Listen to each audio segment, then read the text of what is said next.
ഇന്നത്തെ വാർഷികാഘോഷം മലപ്പുറം ജില്ലയിലാണ്. KT സ്വാലിഹ ഒരിക്കൽ കൂടി ഗുഡ് മോർണിംഗ് കേരളത്തിനൊപ്പം ചേരുന്നുണ്ട്. സ്വാലിഹ, ഇന്നലെ വലിയ രീതിയിലുള്ള ആഘോഷ പരിപാടികളൊക്കെ ഉണ്ടായിരുന്നു. രണ്ടാം പിണറായി സർക്കാരിൻ്റെ 4ാം വാർഷികത്തോടനുബന്ധിച്ച്.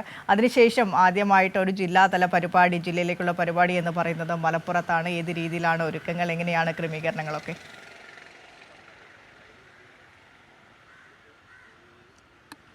വിനിഷ 10 മണിക്കാണ് മുഖ്യമന്ത്രി എത്തുക.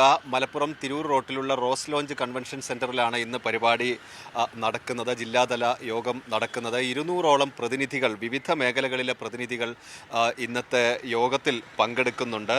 മത, സാമൂഹിക, സാംസ്കാരിക മേഖലകളിലെ പ്രമുഖർ, ട്രേഡ് യൂണിയൻ, തൊഴിലാളി രംഗത്തെ പ്രതിനിധികൾ, യുവജനങ്ങളുടെ പ്രതിനിധികൾ, വിദ്യാർത്ഥികൾ, അതോടൊപ്പം തന്നെ കലാ കായിക രംഗത്തെ പ്രമുഖരായ വ്യക്തികൾ, പ്രൊഫഷണലുകൾ, വ്യാപാരി വ്യവസായികളുടെ പ്രതിനിധികൾ, പ്രവാസികളുടെ പ്രതിനിധികൾ തുടങ്ങി വിവിധ മേഖലകളിലെ ആളുകളുമായി മുഖ്യമന്ത്രി ഇന്ന് സംവദിക്കും.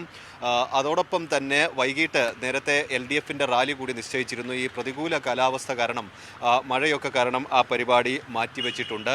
ഇന്ന് നടക്കുന്ന ചടങ്ങിൽ മന്ത്രി V അബ്ദുറഹ്മാനാണ് അധ്യക്ഷത വഹിക്കുന്നത്.